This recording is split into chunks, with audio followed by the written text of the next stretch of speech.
Mga guys, aalis kami. Pupunta ulit kami sa shop ni lola ko.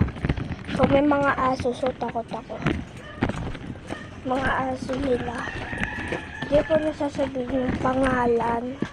Sorry kung mahina boses ko.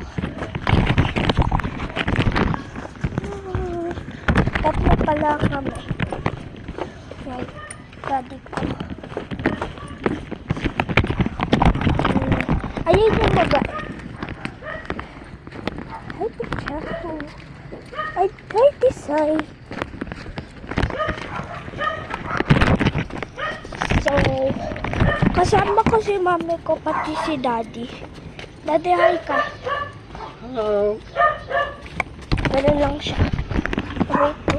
Si mami na una na. Kasi, sorry kung yung mga aso maingay. Maingay lang talaga dahil madaming aso. Ay. Thanks. Ay, Bob. Akala ko na yung mga aso dito. Hindi lang kung konti lang.